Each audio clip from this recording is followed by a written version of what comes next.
السلام علیکم ورحمۃ اللہ وبرکاتہ۔ قاسمی جی کے تمام ناظرین و سامعین آپ کا استقبال ہے۔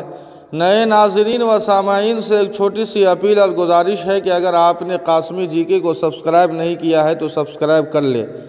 ناظرین کرام، یہ خبر جان کر آپ کو بڑی خوشی ہوگی کہ جمعیت العلماء مدھوبنی کی میٹنگ 9 مارچ کو بعد نماز ظہر کے بجائے اب 9 بجے صبح مدرسہ فلاح المسلمین گوا پوکھر میں منعقد ہونے جا رہی ہے، جس میں تمام ضلع مدھوبنی کے علماء کرام تشریف فرما رہے ہیں۔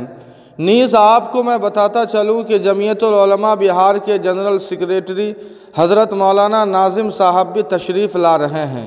ناظرین کرام، 1919 میں جمعیت العلماء کا انعقاد ہوا تھا، جو مظلوموں، مجبوروں، بے کسوں اور بے بسوں کی آواز ہر دور میں بن کر اٹھی ہے۔ لکل فرعون موسیٰ، ہر زمانے میں اللہ نے فرعون کے مقابلے کے لیے کسی نہ کسی فرعون کو اللہ نے بھیجا ہے، اور یہ بجا طور پر کہا جا سکتا ہے کہ ملک ہندوستان میں فرعونیوں کے ظلم و جور کے خلاف صدائے حق بلند کرنے کے لیے اگر اللہ نے کسی کو منتخب کیا ہے تنظیم کو، تو وہ صرف اور صرف جمعیت العلماء ہے۔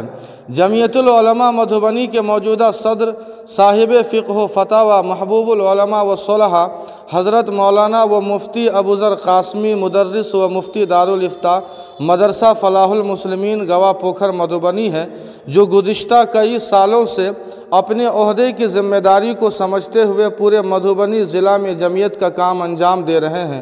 لاک ڈاؤن کے زمانے میں مدارس کے اساتذہ اور غریبوں کا جس طرح خیال رکھا ہے وہ قابل تحسین اور مبارکباد ہے۔